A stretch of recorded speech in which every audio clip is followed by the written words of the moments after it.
Okay, well, welcome everyone to today's InsurTech Australia webinar, focusing on some of the current opportunities in the life insurance space. I'm Rita Yates, the CEO of InsurTech Australia, and just wanted to say thank you very much for joining us today. Historically, the majority of InsurTech focus has been on the general insurance space, but more recently, and certainly here at InsurTech Australia, momentum has certainly picked up around the opportunities that the life insurance sector holds. And there are definitely more tech solutions being built specifically focusing in this space. As an example of this momentum, last year in conjunction with Stone & Chalk, we held a reverse pitch session with 3 life insurers that all were discussing some of their main pain points that they were willing to work with external tech organisations to solve.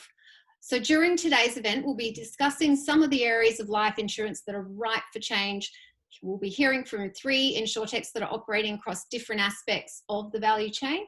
And then there's also going to be some time for Q&A. So we do definitely encourage you to pop your questions into the Q&A section of the toolbar down the bottom of your Zoom. Before we begin, a very quick update from InsurTech Australia. Over the last month, we've welcomed a few new members, including B Cyber, KeyTech, corporate member Exceedance. And then in quite an exciting development, and this is something that's happened for the first time, one of our InsurTech members has actually scaled to the point where they've been able to move across to support us as a platinum partner, and that is Claims Central Consolidated, that were actually one of our very first InsurTech members back in 2017 when we were established. So we certainly welcome all of those organisations into the InsurTech Australia fold. And certainly if you would like any more information on membership or partnership with InsurTech Australia, please don't hesitate to reach out.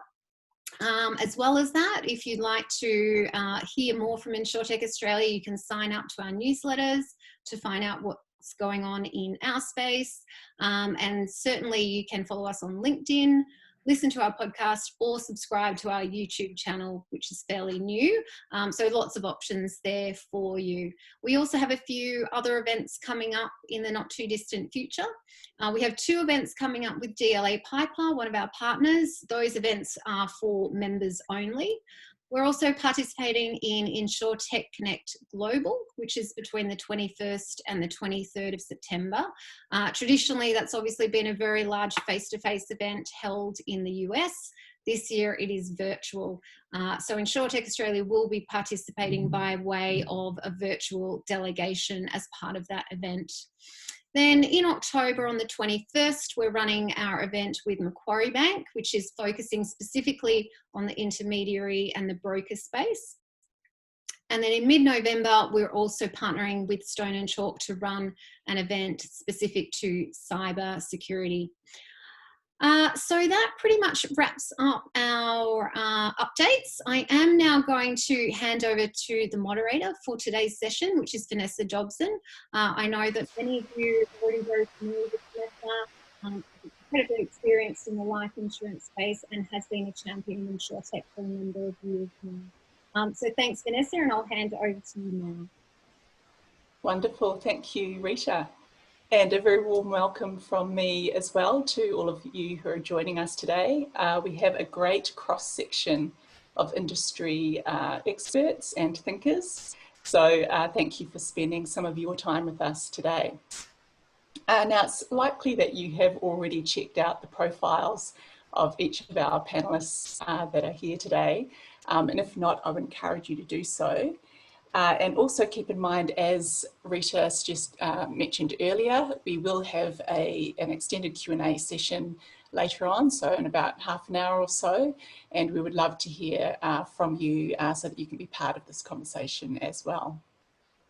All right, so before we jump into the panel proper, I just wanted to share a couple of thoughts more as a backdrop to today's conversation. So you may have come across an organisation called The Lab, which is a research and strategy organisation based here in Australia. And over the past several years, The Lab has done a piece of work where they have been articulating and tracking the values that Aussies hold most dear. Every year they do a comparison of these values and look at what has changed or shifted. In 2020, this most unusual year, the lab partnered with another research firm called Nature and presented a very compelling report called Brand New Australia, and it's focused on, you know, the new consumers that are coming through.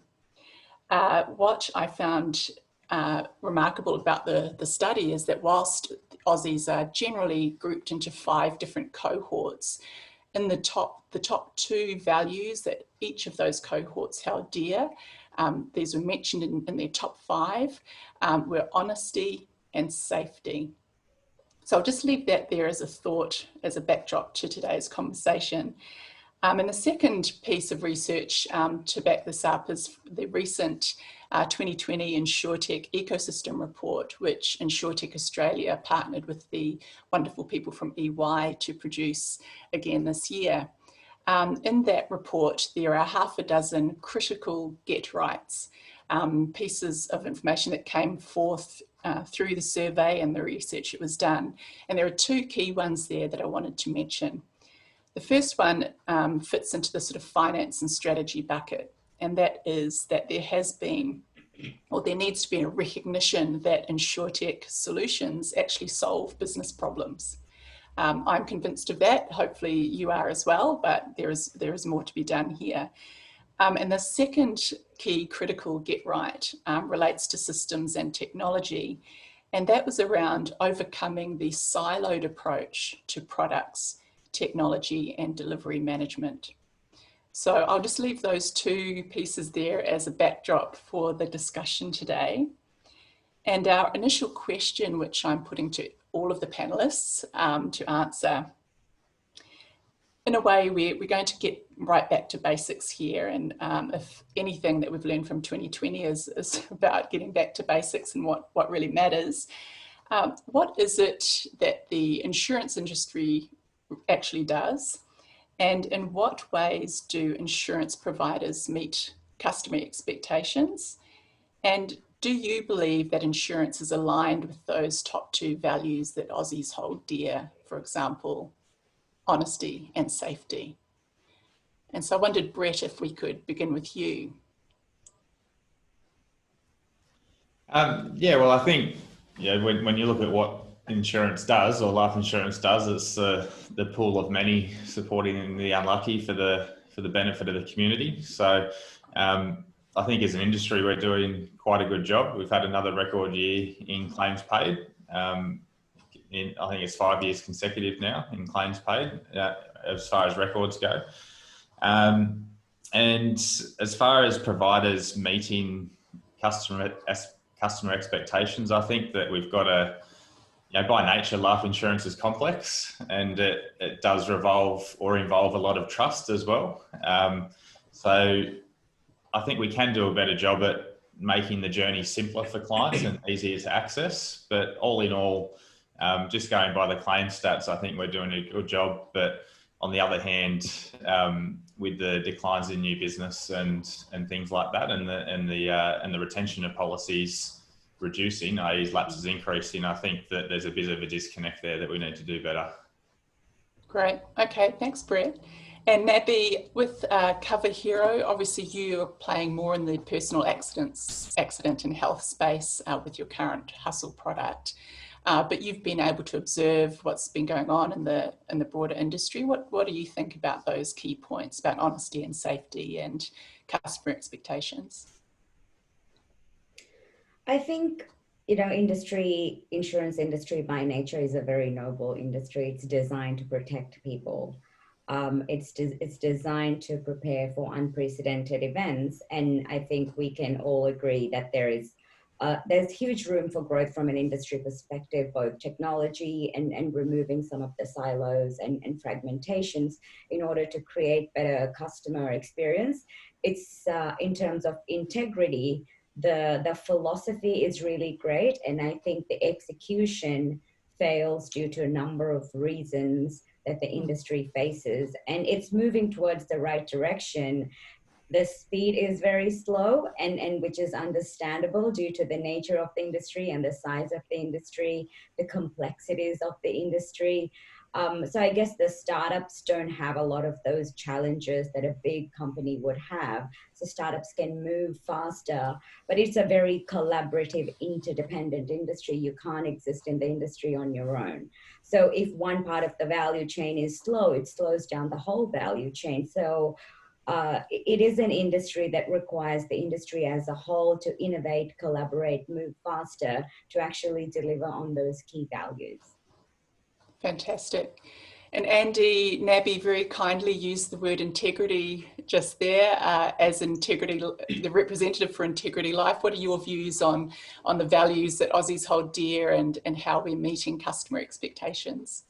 Indeed, and with a name like ours, no pressure at all. I'll echo what my other two panelists have said. And the thing we need to remember about life insurance, I've probably spent more of my career in general insurance, but life is a level of complexity more than home or motor.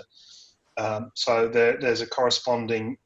We certainly see the value in showing our customers the value they get from their insurance, and it's not obvious from just reading a brochure or even a PDS. So certainly the advice component is very important to us, and that's why we don't pretend to do that. We work with some great advisors to sell those products to our customers. Sell is the wrong word, to explain the value of the products to our customers. We certainly also see the value in simplicity. It's one of our core values. We also try and be as transparent as we possibly can. We try to show rather than tell. We have a claims philosophy which is all about, and getting back to your original point, Vanessa, why do we exist? We exist to pay claims. And we do our best, and with a name like ours over the door, we absolutely have to live that value of living to the spirit of the policy, rather than, we've all seen the stories in the press about the some edge cases where the wording has been used to avoid liability, and that's certainly something that we would absolutely not do. And it's part of our value proposition is that we exist to pay claims, and we will do our best to get the best outcome for our customers. Fantastic. And claims, obviously, that's the ultimate proof point, right? And everything that we do in this industry. Wonderful. Thank you, Andy. Now, Brett, as a financial advisor, life insurance advice is commonly seen as an activity that takes place, one-on-one between a financial advisor and a customer. It's a personal discussion. Tell us why your organisation, KPRM, why your approach in using smart technology is so important, and the difference that makes to a customer. So KPRM is a platform. We work with all stakeholders in the distribution channel. Obviously, our focus is client engagement and education, and then how do we make the process as simple as possible for the client from when they first start their interactions on the life insurance journey to ongoing maintenance of their policy as well. So we really looked at using our coalface experience. What does it actually look like for a customer when they first start or consider life insurance? I think trust is an issue for customers. We've just gone through a Royal Commission as an industry, and they very much feel the little guy against the big guy. So they often don't know where to start or how to get advice.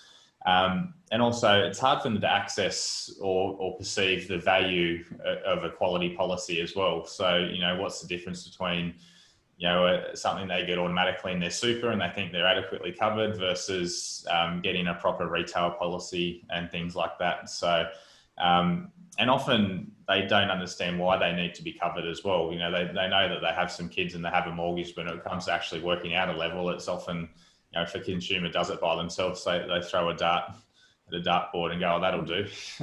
So I really think, the life insurance distribution process and experience for the customer needs to start with education, and the education needs to start on a foundation of trust. So where KPRM focuses is is working with professionals. So it could be an accountant, a mortgage broker, a general insurance broker, even investment planners, to start that education and engagement piece with their clients. And when their clients want help, that's when we connect them with an advisor that professional trusts and works with on a regular basis. And that really kicks off the first impression of the life insurance industry, which I think we need to, advice is the best way of acquiring a good quality customer and providing a great quality customer experience as well.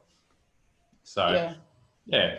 So I think the main thing is that we need to remove barriers and just make it more efficient to get that education piece started with the customer to really set them up with a good foundation.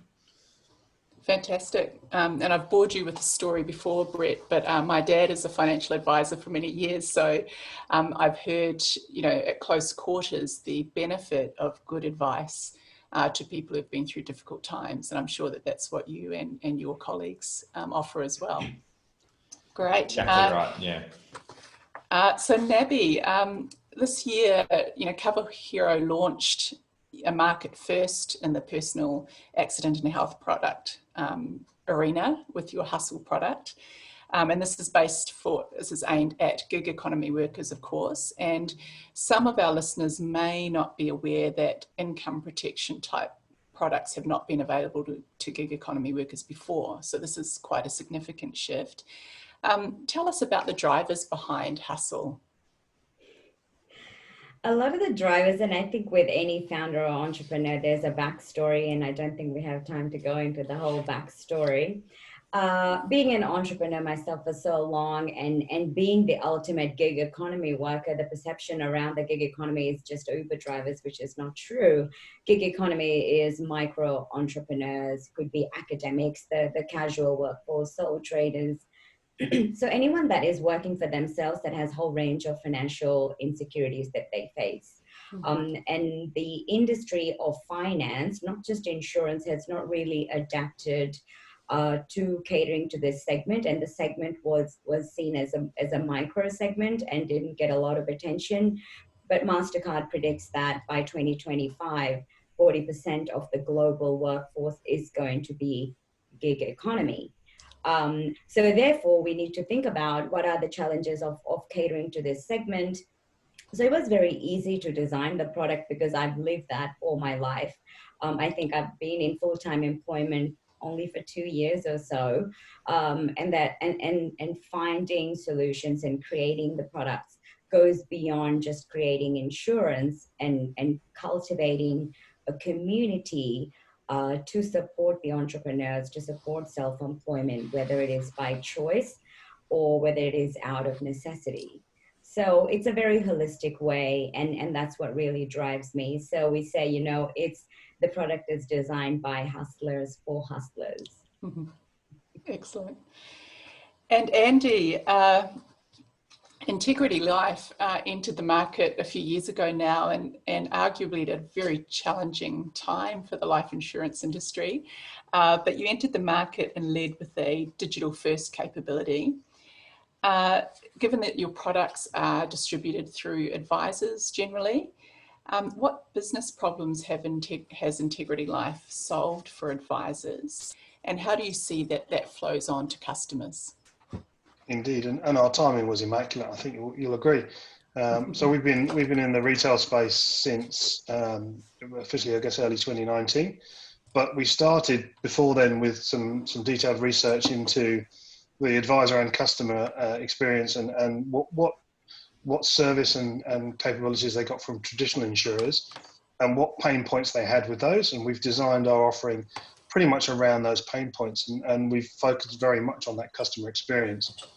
If you come to our office, the walls are plastered with all sorts of paper which talks about customer journeys and the way that we address issues that our customers, our stakeholders and our partners and our advisors have, so that we can make our view is if we make their life simpler, they get a better outcome, their customers get a better outcome, and actually for us it costs us less to do business.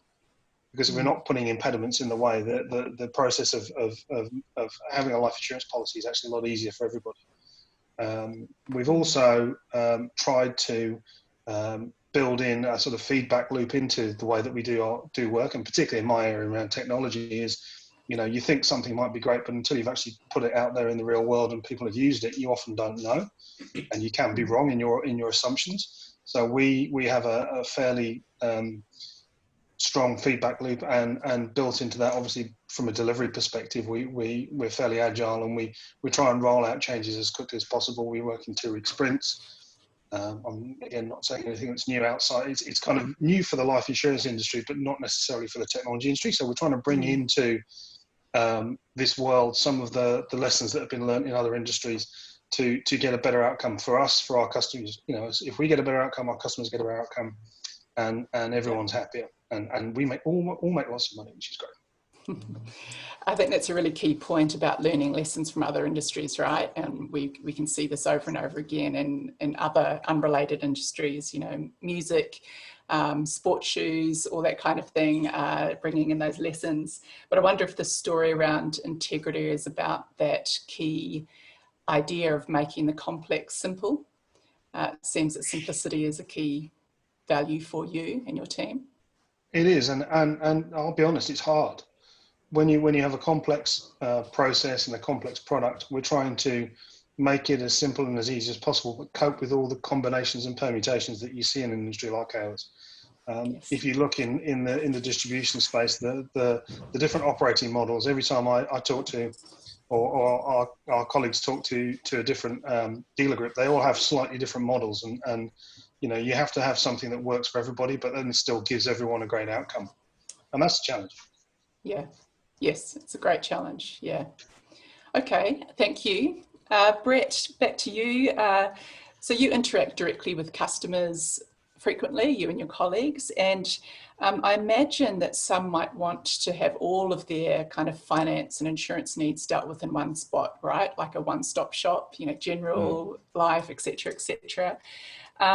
What are your thoughts on how the different insurance lines and even the adjacent advice could come together or interact better in order to make that a possibility for customers and to make the complex simple?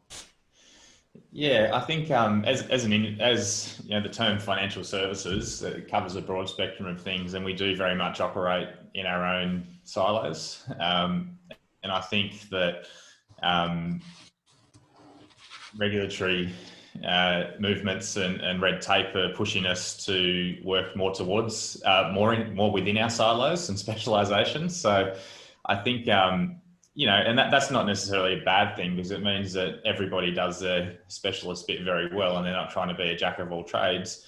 But that creates its own challenges in making sure it's a fluid experience for the customer. So it's all very well to have their general insurance handled and their life insurance handled and their health insurance handled by 3 separate entities, but if they don't talk, then it can be a challenge for the customer, because they see insurance as insurance. So, you know, my car policy is insurance, my life policy is insurance, my health policy is insurance. So I think that's one of the major challenges that the industry sort of needs to step up to, especially the financial services that have insurance at the end of their name.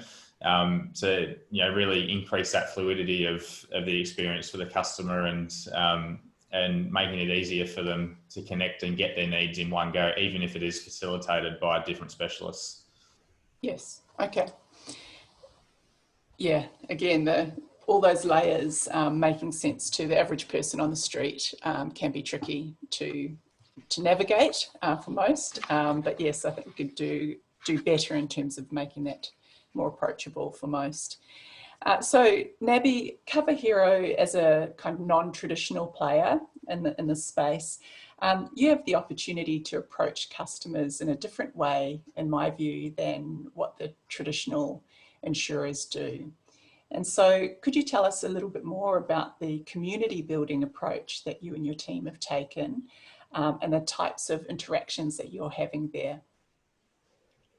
Yeah, we look at it from a number of different lenses. My background is social sciences, so the way I look at insurance is it's a very human-centered product. right? So to be able to design product, you need to understand the human values.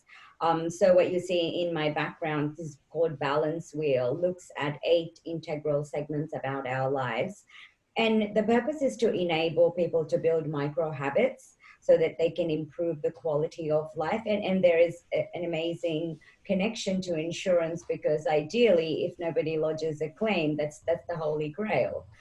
In order to allow people to live a good quality life, meaning then we can design insurance products that are affordable, also go beyond just providing financial services. So last year in November, we partnered with TEDx Newtown, and we launched our wellbeing platform. It's still in the very early days.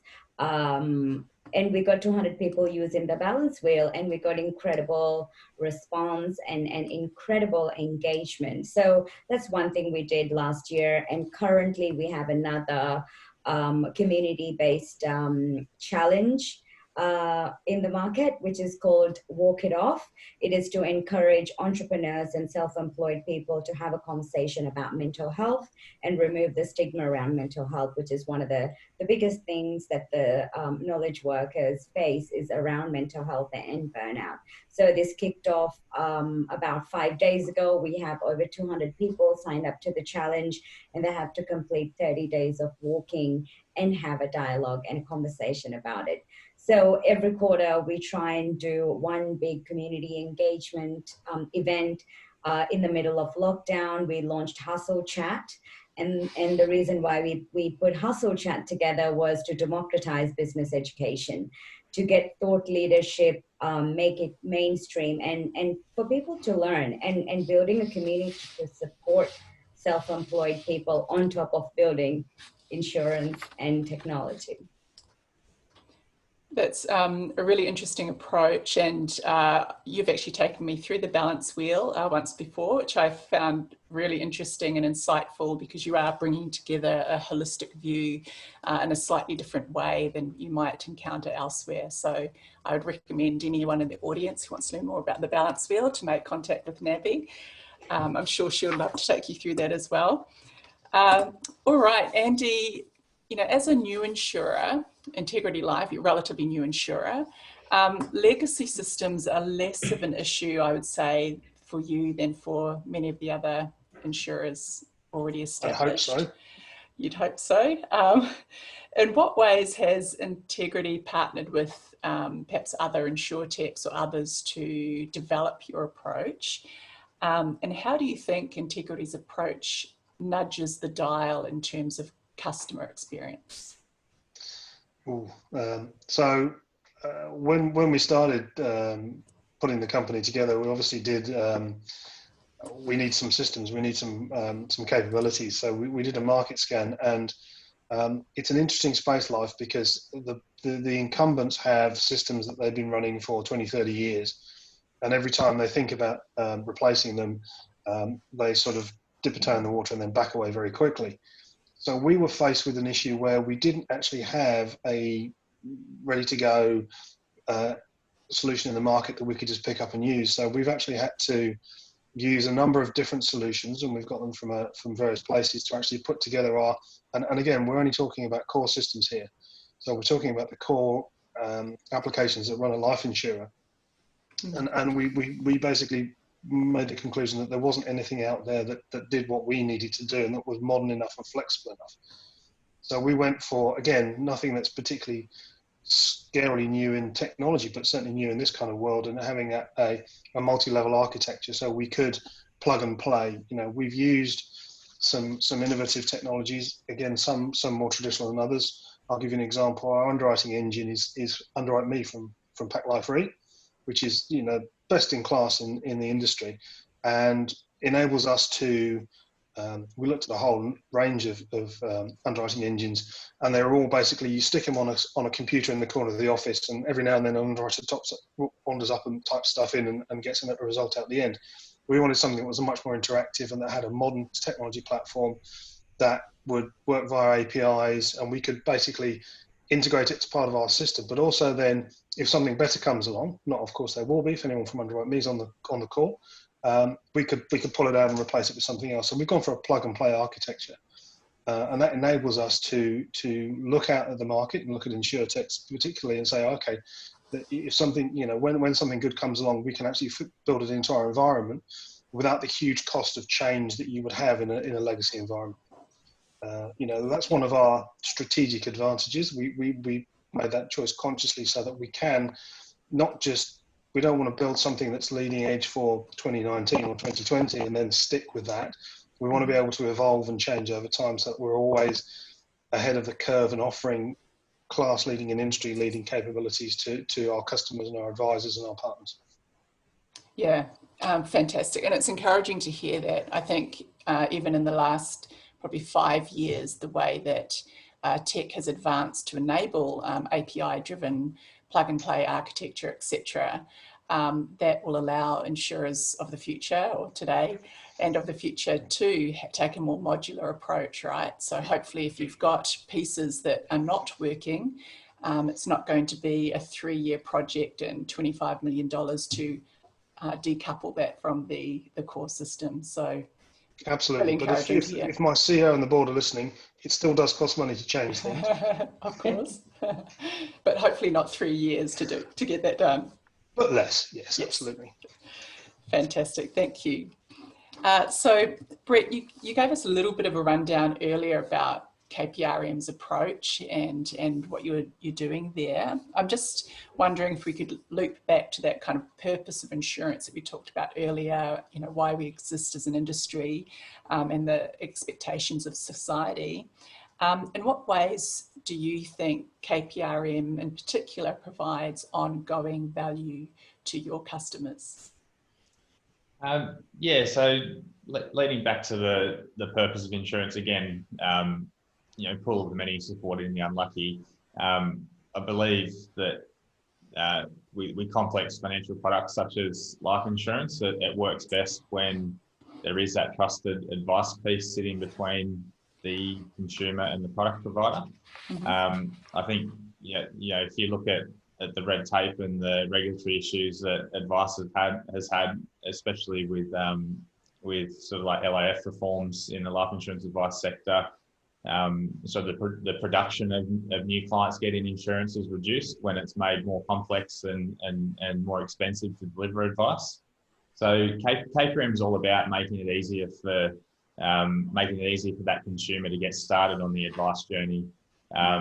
And maintaining that advice journey, because if a consumer sort of sees the ad on TV and says, "Oh, I'll get that life insurance policy, I'll get my $50 gift card and things like that," once they do that, 30 seconds later they've forgotten why they took it out, and as the debits keep coming out and the renewals go, they don't really understand why they have it or the value and the need. So I think, as an industry, we really need to work on, cementing that value and need, not just when the policy's put in place, but ongoing. So we need to improve our communications.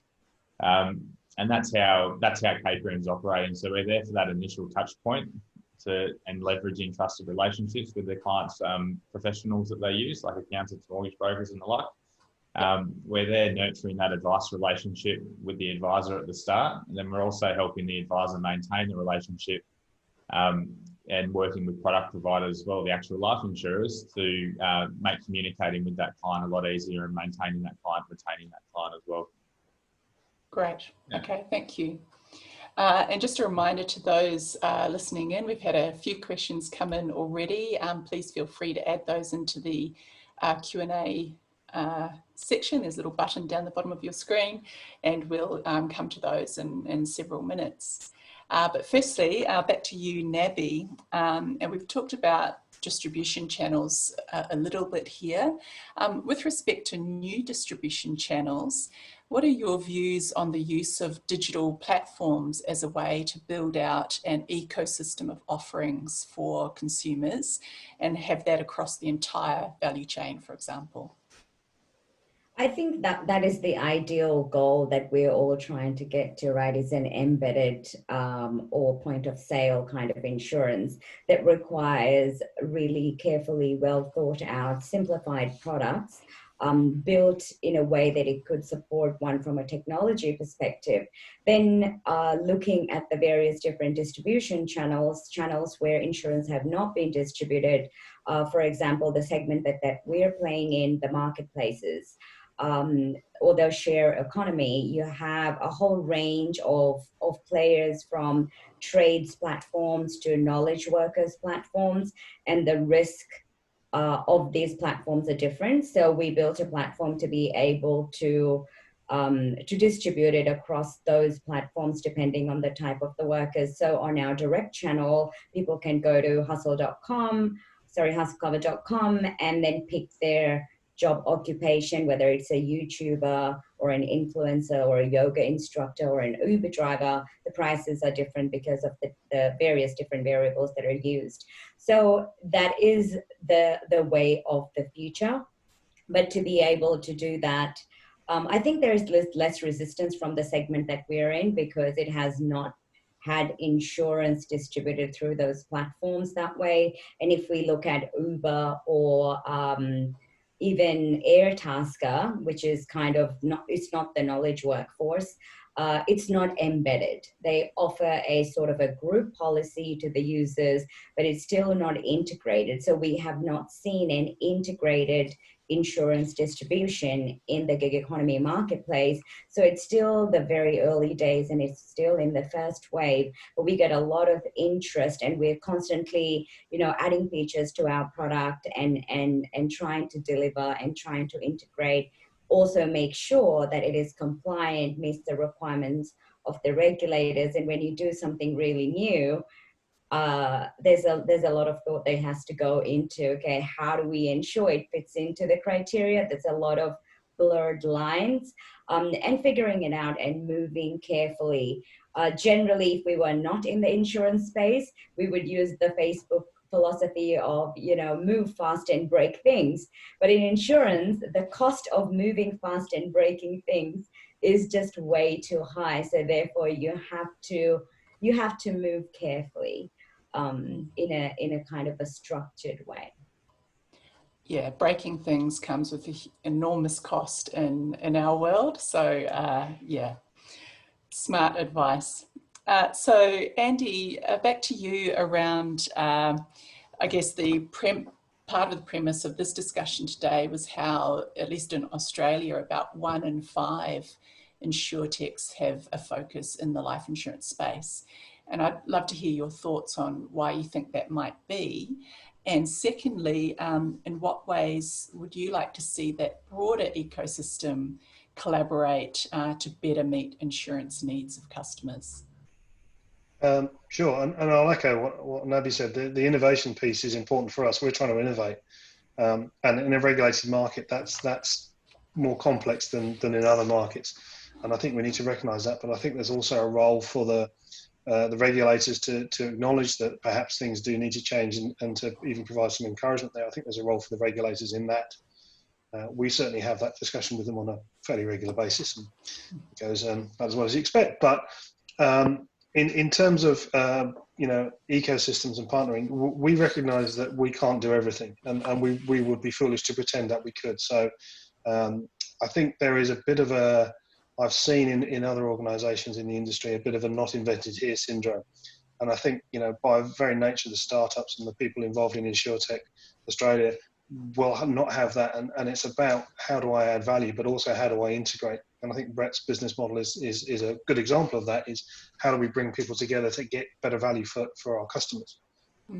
As I said at the beginning, we work, we recognise that we can't be everything to everybody. So we work with advisors to help them get a better product for their customers, but also help them explain to the customers the value of the products that they're buying from us.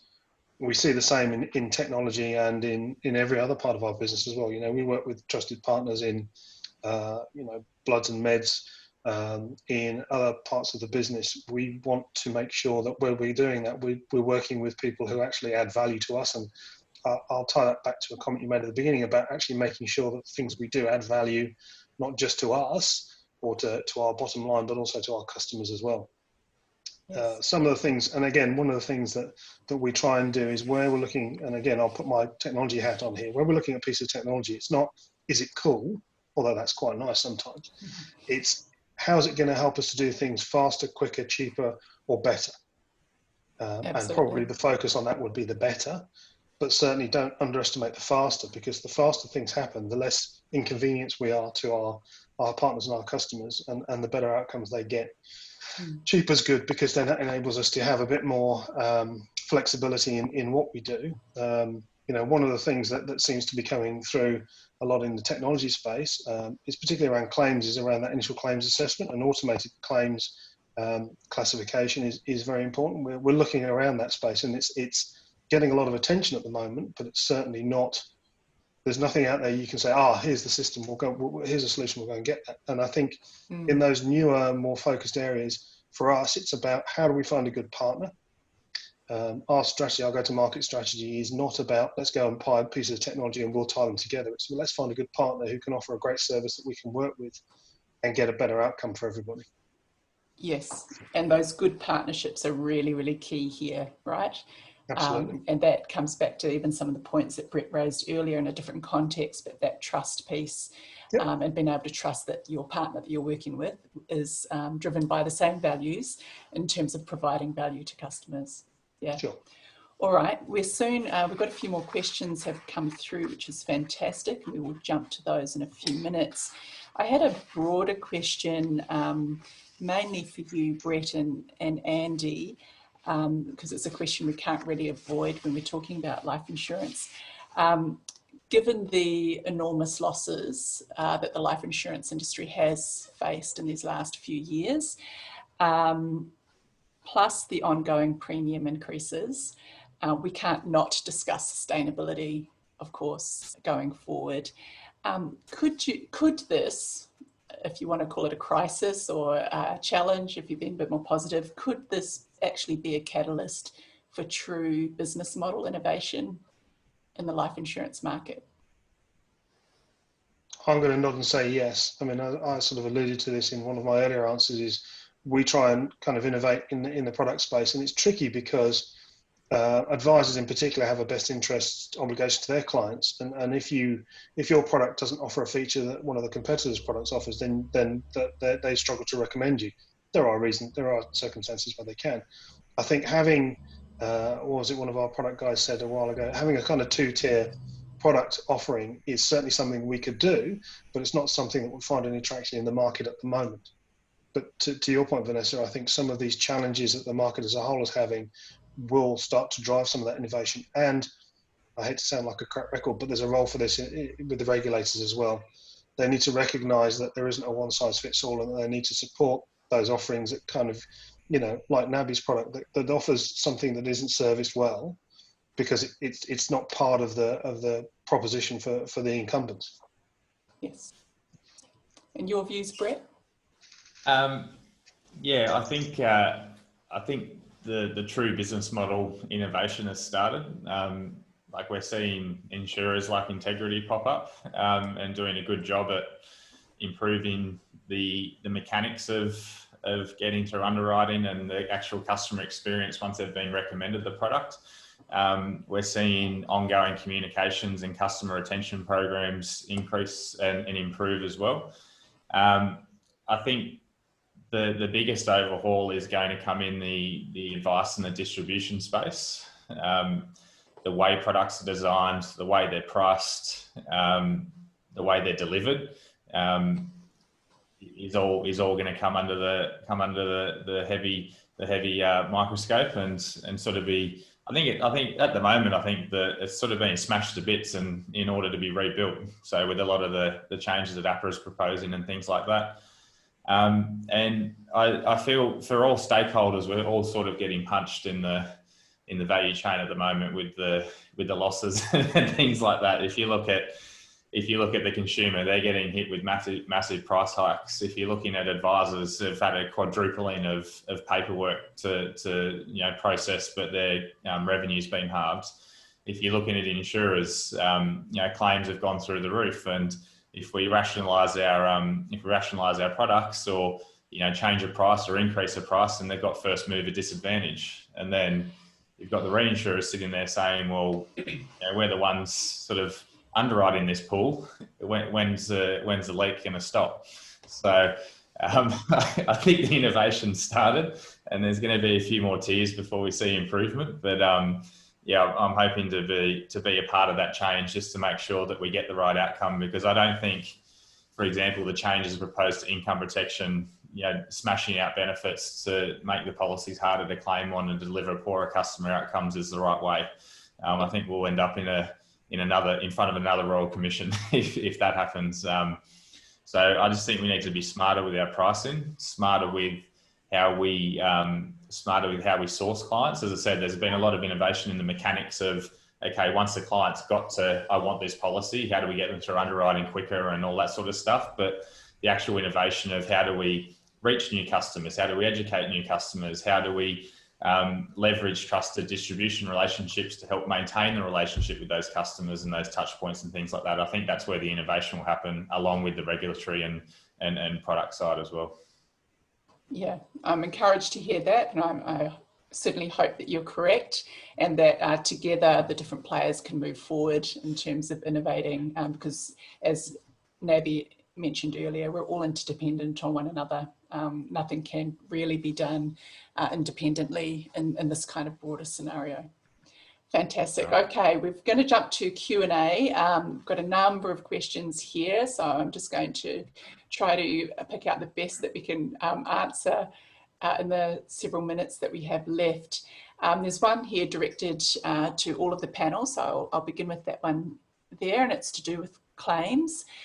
We touched on this earlier about that being such a key claim proof point. The question is, how do you, the panelists, think InsurTechs can provide a better customer experience through the claims process? So Naby, perhaps if we begin with your thoughts, and we can jump to you, Andy. Yeah, I think depends on which stakeholder is asking. So for us, from a startup's perspective, when we're looking at the whole value chain, what we're capable of doing is limitless, right? And if that question is asked to an insurer, the answer would be, and the solution would be very different. We look at it from a blank canvas perspective. I think, in my opinion, underwriting and claims should be a product design function. And if you think about the claims during the underwriting process, you can seamlessly develop it.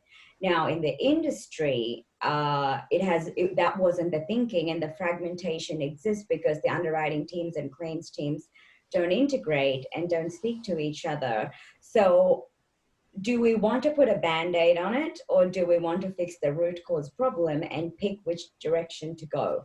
Even if we wanted to fix the root cause problem, the time and the energy that would take to go down that path might be very challenging. So therefore you have to opt to, what can we do now to optimize the claims experience? And there are a number of players in the market that have created amazing tools that are helping the incumbents make that claims experience better. So it depends where you are in the value chain and who you are in the value chain and your approach. And I think everybody wants to have the whole value chain seamlessly integrated and working towards that direction. Yeah, I agree. And I think the design from up front would be fantastic. And we've tried to do some of that within the realms of an insurer, but I would probably take it back to basics and say, even for us, but certainly this is a big thing for the incumbents and the established insurers, is the one thing that we can all do better is communication. We, as an industry, tend to suffer from an internal focus, and we should be very customer focused. And I said this at the beginning, we're all about getting the customer journeys right, because, and what we find for our research in the claims space is, customers are happy if things take a while, as long as you're telling them it's going to take a while and you're delivering to that. There's obviously a difference between short and longer term claims, and in the longer term claims, that communication becomes much more important. Yes. We've got some stats from, I think it was from the actuaries, that if you assume someone has broken a leg and is going to go back to work in 6 weeks, but you only call them in 5.5, then the chances are it's probably going to take longer. If you've actually called them every 2 weeks, the chances of them going back to work on that 6 week timeline, again, numbers made up, sorry, are much higher.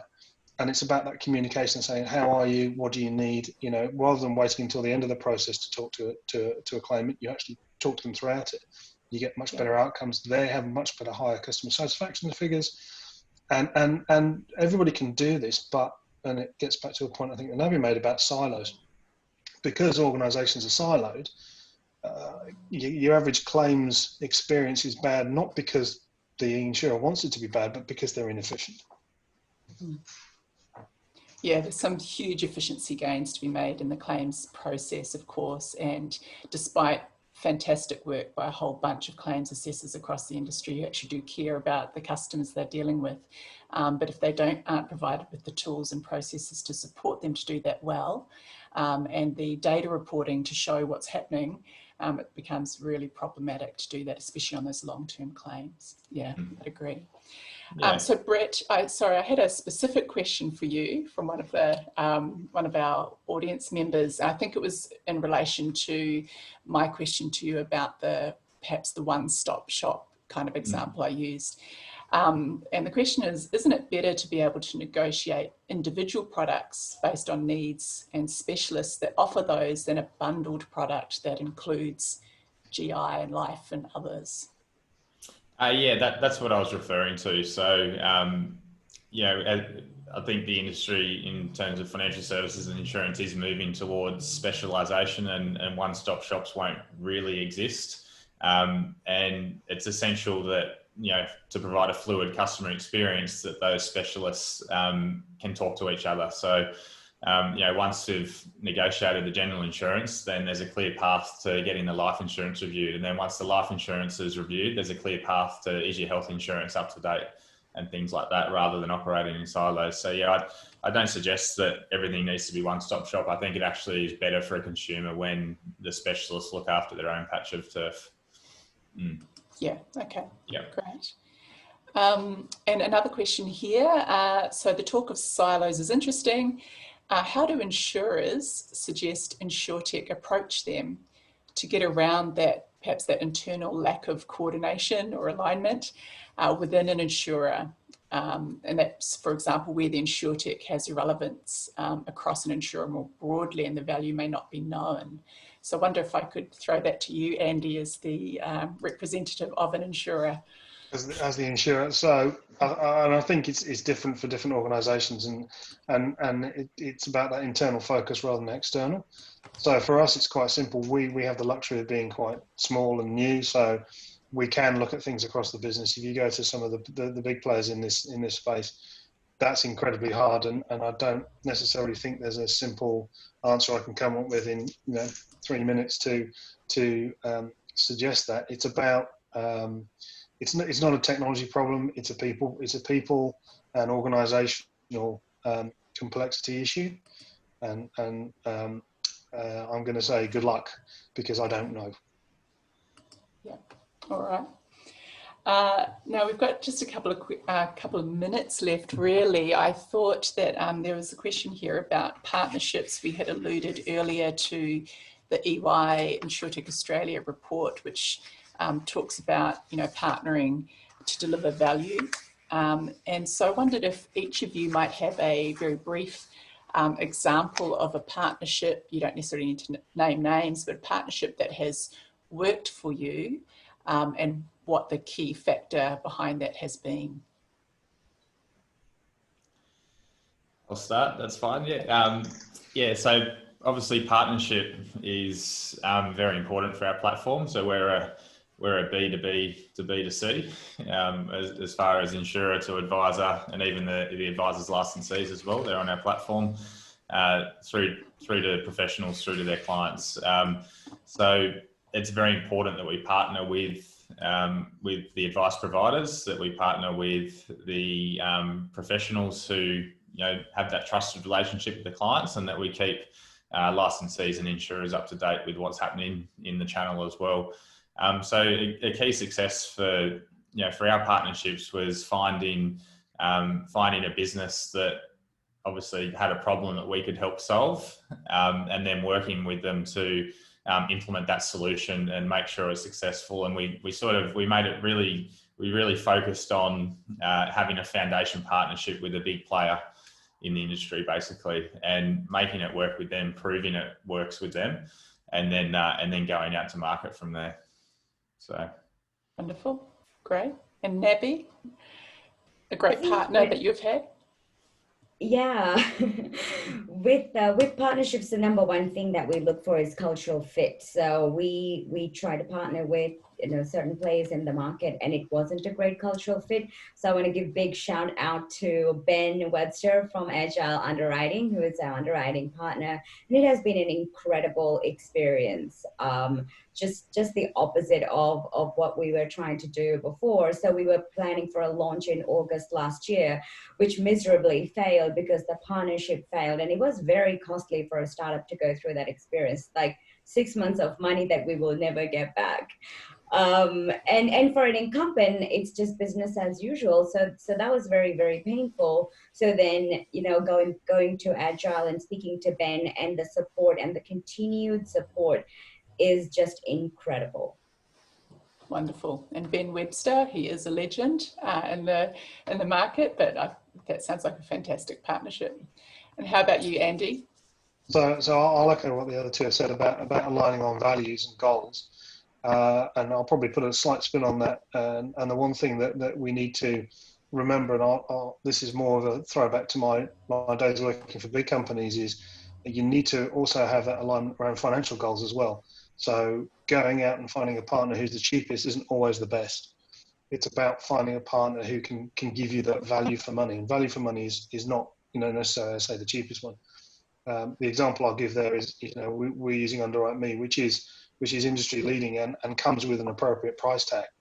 But we see that value that we get for that tool in our ecosystem and in our platform far outweighs us having to deal with an inferior and cheaper product that would give us less good outcomes for us and for our customers. Yeah, wonderful. Okay, I'm afraid we only have 3 minutes until we must end. Time always flies in these discussions, and I'm very, very grateful to Naby and Brett and Andy for sharing not just your time, but your thoughts and experiences here. My apologies to those who sent in questions that we didn't get to answer. Perhaps you could reach out to any of these panelists if you wanted to pursue that further. Their details are on LinkedIn, of course. And again, thank you to our wonderful panelists and to InsurTech Australia for hosting this discussion today. I hope that everyone has learned something new and made some new contacts. And yeah, please jump onto the InsurTech Australia website if you want to see the upcoming events. And we appreciate your time. Thank you. Thanks all. Thanks, Vanessa. Cheers.